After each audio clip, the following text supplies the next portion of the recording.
wax kale igu noqotay iskuulkii markaan tagay jaamacaddii waxbaa la weydiinayaa lacagtii markaan magaalada usoo baxo heeskii lacagta.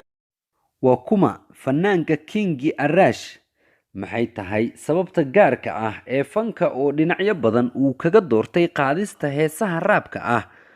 barnaamijkan gaarka ah aynu kaga hadlayna taariikh nololeedka fanaanka King Arash ayaan daawade waxaan kuugu soo gudbin doonaa sababta gaarka ah ee uu kaga doortay fanka oo dhinacyo badan qaadista heesaha raabka ah.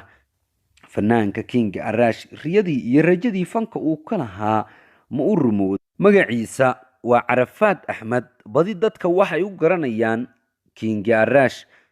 waxa uu ku dhashay magaalada caasimadda ah ee Muqdisho, waxa uu ku soo barbaaray isla magaalada caasimadda ah ee Muqdisho. fanaanka ayaa ka hadlaya marka kan halkii uu ku dhashay, magaciisa oo saddexan iyo halkii uu ku soo barbaaray. dadka haddaan isbaro adigana aan iska baro, magacaygu waa Carafaad Axmed, waxaan ku dhashtay magaalada Muqdisho. waxaan kusoo barbaaray degmada Hodan, gaar ahaan xaafid baar wax la yiraaho hotel Salaam meesha caanka ahayd.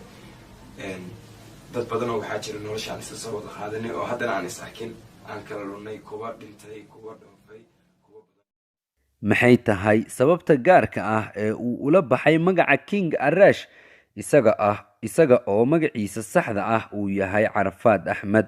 asal ahaan halkee buu ka soo minguuriyay magaca King Arash? fanaanka ayaa waxa uu sheegay in sababaha gaarka ah ee uu u doortay magaca King Arash ay tahay qaadista heesaha raabka ah, isla markaana aysan ku wacneen magaca Carafaad, uuna aaminsanaa in uusan ku soo bixi karin magaciisa. taa ayaana waxa uu ku sheegay in uu ku doortay magaca King Arash asal ahaanna uu ka soo minguuriyay fanaan u dhashay dalka Iiraan. fanaanka ayaa mar kale ka hadlaya arrintaasi. saana anigu soo socday Arash sameystay magacaan Arashna anigu Carafaad la yidhaahay, magac ka qurux badan lahaa, laakiin bulshada waa inay magac kale ku soo bixiyaan. magacaan waxaa iska leh fanaan Iiraaniyaan ah, laakiin magac maadaama uu gaaban yahay ARASH uu yahay unba intaas baan u qaatay. ma fahantay magac dheer Carafaad hadhow wax kale ma haddana fankii kii caadiga ah iyo kii raabkan ku jira Carafaad ma aha اسمه فور لهم ما فهمت.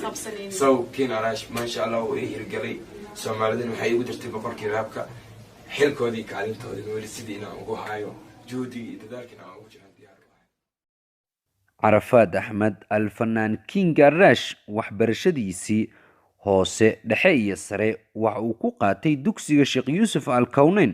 sida oo kale waxbarashadiisii heerkii jaamacadeed waxa uu ku qaatay jaamacadda Simad gudaha magaalada caasimadda ah ee Muqdisho. fanaanka ayaa sida oo kale waxa uu sheegay marxalado kala duwan iyo sida oo kale dagaalo dhowr ah oo ay soo martay magaalada caasimadda ah ee Muqdisho in meel uusan kaga bixin. dugsigayga hoose iyo dhexe waxaan ku soo qaatay Sheekh Yuusuf Al-Kawnayn ilaa iyo sare.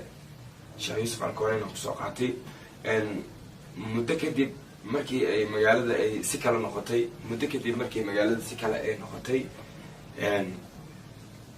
isdhexyaac baa dhacay, nin walba meel buu ka dhacay. soo isla Muqdisho dhexdeeda aniga kama bixin, waxaana mid ku adkaystay noloshaas horena u raacdo hadday waxbarasho ay jirto. jaamacadda Simad aan dhiganayay, maasha Allah intii aan rabay inaan ka barto waan kasoo bartay. fanaanimadeyda ka sokana waxaan ahaa nin wixii uu arko oo markaas uu ka helo ku dhago inuu sameeyo. alfanaan King Arash ayaa yaraantiisii waxaa soo koriyey awowihii iyo ayeeyadii. fanaanka oo ka hadlaya noloshiisii gaarka ahaa ayaa waxa uu sheegay in yaraantiisii uu la soo barbaaray awowe iyo ayeeyo. waxaa jirtay nolol qurux badan inaan kusoo noolaa, maasha Allah. awowe iyo ayeeyo aad jecel baa isoo korsaday. aabe iyo hooyo ka soko labadaas aad ii jeclaa. nolosheeda iyo korsiimadeeda aad bay u qurux badan. bilowgii kusoo biiritaanka fanka alfanaan King Arash ma jiraan dhibaatooyin ama caqabado uu kala kulmay kusoo biiritaanka fanka?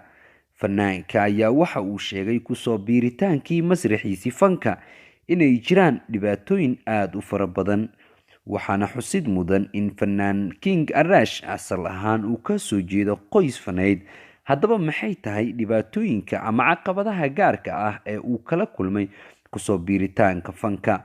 Fanaanka ayaa waxa uu sheegay in kusoo biiritaankiisii fanka dhibaatooyinka ama caqabadaha ugu badan ee uu kala kulmay in ay ahayd qoyskiisa oo ah qoys faneed islamarkaana aan u ogoleen in asaga fanka uu kusoo biiro, taa oo ku noqotay caqabadaha ugu adag ee uu la kulmay fanaanka. Waxa uu sheegay marka aad fanaan tahay waxyaabaha ugu badan ee aad u baahan karto inay qayb ka tahay muusiga iyo sida oo kale erayada in uu abwaan kuu sameeyo laxanna lagu saaro. laakiin waxaa iigu mugdi badnaa oo mugdi iyo difficult aan kusoo maray markii aan dhahay fan. weliba fan markaan dhahay aniga hooyadeyda fana, awowgeyga fana, hooyadeyda abtigeeda waa xabiib sharaab, hooyadeydana waa nimco xasan cali. iyadoo fana markii aan fan aan soo niyeystay nolol mugdi inaan soo galiyaan ogaaday.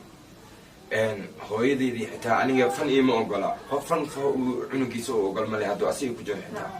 saasay tahay waxay igu noqotay wadda qardajeexa, waxay igu noqotay qof walbo dad waxay meeshii ugu dhib badan ba nolosheedu waa meeshaas. maxaa yeelay qof abwaana u tagaaya, hooyadeedii yaa fanaan u kasaaya. waa inuu horta kow iyadu kasoo aftaqaataa ee oraha ay isa soo gudbistaan in wiilkeeda u rabtay in kale.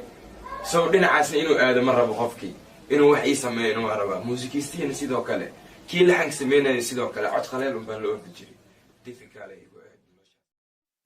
kusoo biiritaankii fankiisa alfanaan King Arash maxay tahay sababta gaarka ah ee uu ku doortay qaadista heesaha raabka ah, iyo sida oo kale iyadoo xilliga fanaaniinta Soomaaliyeed badi aysan qaadin heesaha raabka ah? Fanaanka kusoo biiritaanka fankiisa ma waxa uu doonaya in uu lacag ka sameeyo ama uu magac ka sameeyo?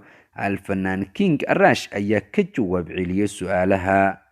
so sidaa darteed haddana waxaan isnahay fanki waa lagu wada badan yahay, dhankaana kasoo gashay.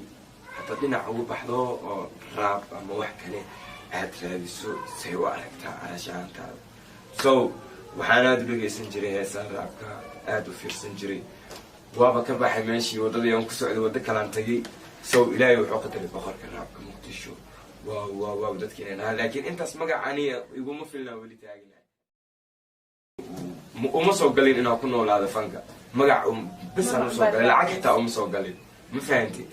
magac un baan usoo galay. marka magacayga maanta hadduu 70 ama 80 ama 50 uu yahay, ilaa iyo 100 uu ka gaaro, inaan magacayga kasii haro ma rabo.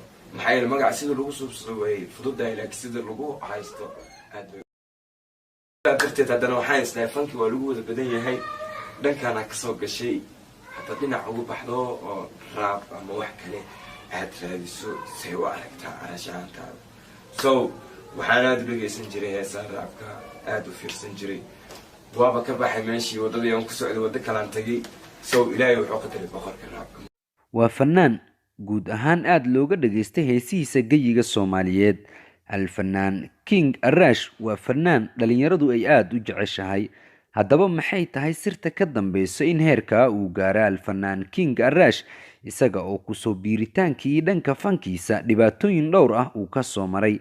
mar kale alfanaan King Arash ayaa ka hadlay arrintaas. waxaan helay qof ani macallin ii noqdo oo fanka igu hago. ustaad weyn oo la kasaayo magaciisa la yidhaaho boqor yare. hooyada isla shaqaynayeen markaas, isku koox ahaayeen. so asiga heeskii ugu horreeya saa ii tumay oo shacabka aan ku hor istaago. weli shacab weynaha dhan ma ahayn, reer xamarweyne oo keliya. xamarweyne inta degan baan ku harow sida ay u fahantay. oo wax walba ii sameeyo oo marnaba aan waxba iga qaadin. xamaada alcasal waa salaamantahay walaalkayga muuse shinkeyga. aad iyo aad nolol inta jirta ii noolaa adiga.